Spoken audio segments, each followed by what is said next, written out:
If I were to describe Tomb Raider in a single word, it would be game. Because that's what it is. It's a game. And what a game it was. It had all of the things you'd expect to find in a game. Gameplay, levels, square breasts, all crucial elements that every video game requires. Tomb Raider had them all, and I ended up really liking it. I thought it had really interesting gameplay and levels. I loved the concept of it. Stumbling around in ancient ruins, looking for relics of the past, and getting killed by death traps, undead zombie monsters, or, most surprising of all, falling because the ledge looked closer than it actually was. It really was an adventure. The only thing that soured the otherwise sweet experience was the Tomb Raider herself, Lara Croft. It isn't because I hate women, that's just a coincidence. It's because Lara Croft controls like shit. She's slow and sluggish, and very hard to maneuver, which, in a game where maneuverability is very important, is a pretty big deal. Even getting used to it didn't really help, because Lara doesn't have the snappy and precise movement the game thinks she has, which made it all somewhat frustrating. My only hope was that the second game would address this and make it so that Lara moves like a human being instead of a remote control car. That would make Tomb Raider 2 a vast improvement over the first Tomb Raider. Is that what Tomb Raider 2 has to offer? Is Tomb Raider 2 better than Tomb Raider 1? Based on my initial experience with the game, no. It was the same. But I have to say that I had quite the emotional rollercoaster when playing this game. Before heading into it, I was optimistic, hoping for this game to blow me away with the best controls you've ever seen. Then, when I was dropped into Lara's house and gained control of her, reality hit me like a fucking train. This little tutorial section reintroduced me to the basics of controlling Lara, and I rediscovered that I fucking hate how she controls. She's incredibly slow and stiff. It's like she's running with the handbrake on. She has to swerve around to turn. She can't just move left or right, no. That goes against the developer's vision of making her move like she's riding an invisible bike. Everything from climbing to jumping to activating switches requires an insane amount of precision, the kind of precision you'd expect a brain surgeon to have. And it's a real shame that, because Lara's shitty movement makes it incredibly frustrating to get into those precise spots. It's just a real pain in the ass to deal with, but you know what? This is a tutorial area. I should take the opportunity to train for the rest of the game and practice dealing with Lara's bullshit. And I did. I wasn't happy about it, but I did it. I even discovered that Lara has some new tools to work with, such as climbing walls, using zip lines,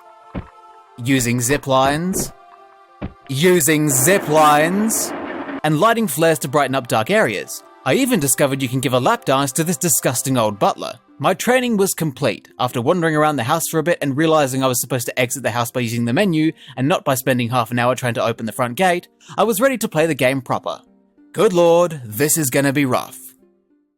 The first level wasn't too bad in all honesty, but it did basically confirm what I was thinking while in Lara's house. It's almost exactly the same situation as the first game. Everything is fine, except for Lara. I didn't mind the level at all. I thought it was cool getting to explore the Great Wall, which for some reason has been overrun by tigers. The problem was getting Lara to do the things I wanted her to do. This was especially apparent in the Gauntlet of Death traps. All I wanted Lara to do was to climb up the little ledge so she wouldn't be crushed by the spiky walls. That's all. That's not too much to ask, is it? It's a simple maneuver. This is the kind of moment I specifically made the effort of training for. But because Lara's movement is so wonky and the camera is generally unhelpful, it felt impossible. She just wouldn't climb up, and by the time I had gotten into position, she'd already died from the spiky wall. This is the sort of thing I mean. Lara's movement just makes the tomb raiding experience way harder than it needs to be, especially when the game expects you to react and make split-second decisions. Your brain is perfectly capable of figuring out what to do, but Lara's body is not capable of following through and performing what you need her to perform. The game expects precision, accuracy, and speed that Lara just can't deliver because of how she moves. Is she like this in all aspects of her life? Like, when she's giving a blowy, does she have to fumble around and reposition herself to line up pixel perfectly before her mouth can descend upon the shaft? It's just ridiculous. In any other game, this wouldn't be an issue. But here, it's the only issue. There are no checkpoints in this game either, and because this was before I worked out that you can save at any point to essentially create your own checkpoints, I had to replay the level from the very beginning each time I died, because Lara is a fucking lump. This first level should have only taken maybe 10-15 minutes, and it ended up taking about 45 because Lara was being uncooperative. Sure, you could blame me since I'm in control, but I knew what needed to happen at every stage. There was never a moment where I didn't know what I was supposed to do. The problem was getting Lara to fucking do it. It was an exhausting experience, an experience that persisted throughout the next 3 levels in Venice. Looking at them, I actually quite like the Venice levels. I think they're really cool, interesting levels with some sick layouts and ideas. Lara even gets to drive a boat. I find it unfathomable that Lara controls better as a boat, but that's the reality we're in. I did really like the level layout of the 3 Venice levels, and it was fun sleuthing around and figuring things out. And that's kind of the whole point of Tomb Raider. It was difficult, but I appreciated what the levels had to offer. On the other hand, I also noticed that Tomb Raider 2 has a much greater emphasis on combat. And I don't mean the killing innocent wildlife combat, I mean the shootouts with other armed humans combat. The combat wasn't great in the first game, it felt like every battle was a losing battle, but at least most of the time you were safe as long as you kept your distance. Most enemies relied on melee, so if you stayed away, you were fine and could shoot without a worry in the world.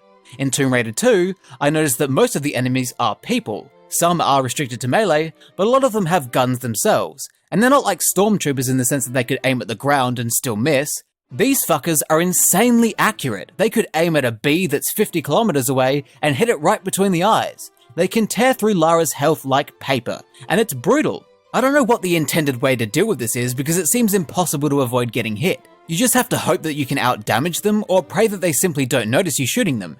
And because this game, like the last one, is very stingy with health, barely giving you any items that will regenerate it, you'll often find yourself getting mowed down, especially when the bastards decide to ambush you out of nowhere. That, combined with the fact that Lara is still sluggish and unreliable when in combat mode, means simply surviving combat encounters can be really tough.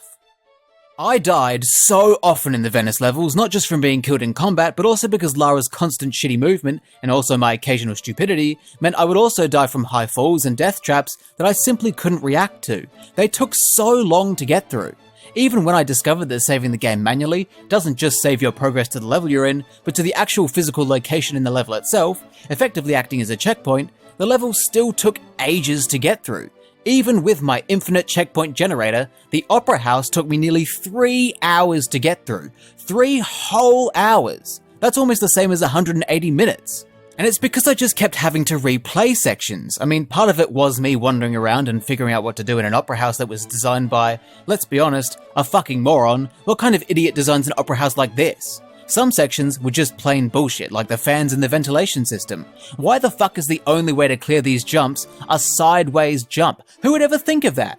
But the majority of those 3 hours was me redoing things because I just cannot get Lara to consistently perform well, no matter what I did. I trained for this. I learned all of her moves and how they worked at the very beginning.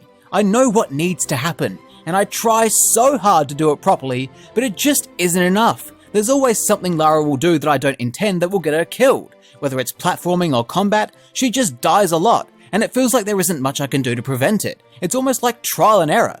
I'm forced to use her shitty movement to get through these brutal challenges, which means I'm constantly having to reload at the checkpoints I create every 5 minutes to try again, this time hoping Lara will do it right this time. The Opera House is the 4th proper level in this game, and I honestly considered giving up. I was exhausted by the end, and aside from the boat, nothing in this game felt any different to anything the first game had done. It even looks the same, the only major difference being that Lara smoothed her tits out. At this point, I was teetering on the edge of genuine anger. But the run of levels that follow Venice were a real turning point for me. I honestly had a shocker of a start with this game. I was on the brink of a breakdown, I was frustrated and exhausted with it, and genuinely considered giving up there because I didn't think I had any more in me. So I took a break after the Opera House, and the next day came back for the offshore rig. And I actually really warmed up to it.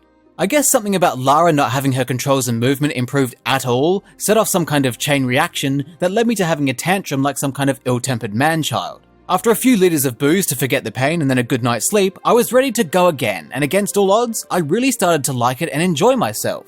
The key was to ignore Lara, which was kind of hard since she's in the middle of the screen the whole time, but it really did help. By taking the focus away from Lara and how maddening her movement can be, I was able to better appreciate the levels themselves. Like in the first game, they're very cleverly designed. They did feel a bit more linear this time around, but it was very satisfying figuring out what to do and where to go, putting all the pieces together like one big gunman-infested jigsaw puzzle.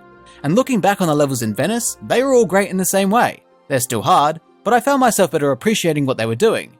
And having limitless custom checkpoints at your disposal does make failure a lot more tolerable. Could you imagine if I hadn't worked out you can save at any point, and then died at the end of the Opera House? I would have gone on a rampage. What I learned is if you pretend that Lara doesn't control like shit, the game becomes more enjoyable and it becomes a lot easier to appreciate what each level has to offer. The rig and shipwreck levels were really cool, and I eventually also got better at cooperating with Lara's insistence on being a lump. It was a real transformation. I went from being frustrated with this game to really liking it and wanting to play more. But after the living quarters level, I decided that I had to stop. I just couldn't go on any further. The game managed to win me over in the end, and I do like it, but I just couldn't continue. Like I said earlier, the game can be exhausting, and even though I was enjoying myself, I was still exhausted from playing it. The levels are very involved, and they take so long to complete, even with my infinite checkpoints. Having to painstakingly reposition Lara into the perfect spot when you want to do something simple like pick up an item or flip a switch doesn't help to save time either.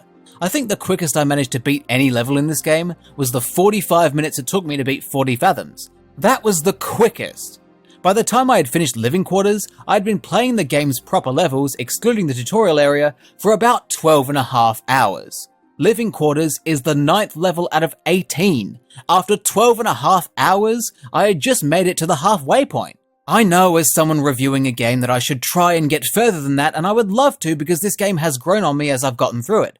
But I just don't have the time for another 12.5 hours of this. Probably more if it gets harder.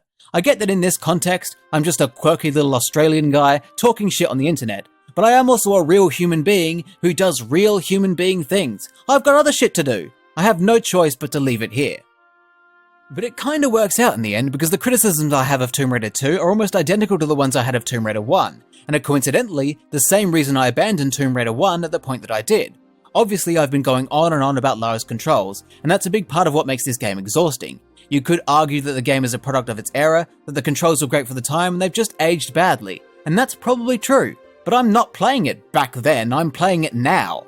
If Lara's movement was snappier and zappier and less fucked, then the gameplay would have been perfect because the levels are brilliant. But what I noticed about the gameplay that I also noticed in the first Tomb Raider is that the gameplay never really evolves in any way. It doesn't change, it doesn't introduce new ideas, it doesn't really get any better as you go along. It's kind of more of the same the whole way through. There is using flares to light up dark areas, and I guess the boat counts as a new idea, but I wouldn't be banking on that as a positive.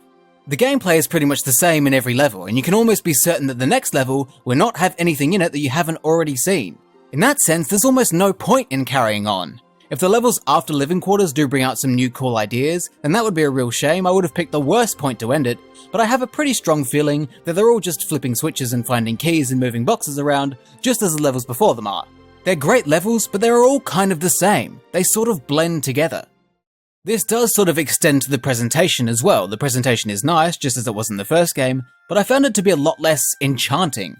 Tomb Raider 1 was focused on raiding tombs, so you saw lots of ancient ruins and temples and the like. We see a bit of that in this game with the Great Wall, and I'm sure there are more ruins and temples after Living Quarters, but from what I saw, it felt a lot less Tomb Raider-y. Venice is just Venice, there's no way you can convince me that that's some kind of tomb. The rig is a rig, there's no getting around that either.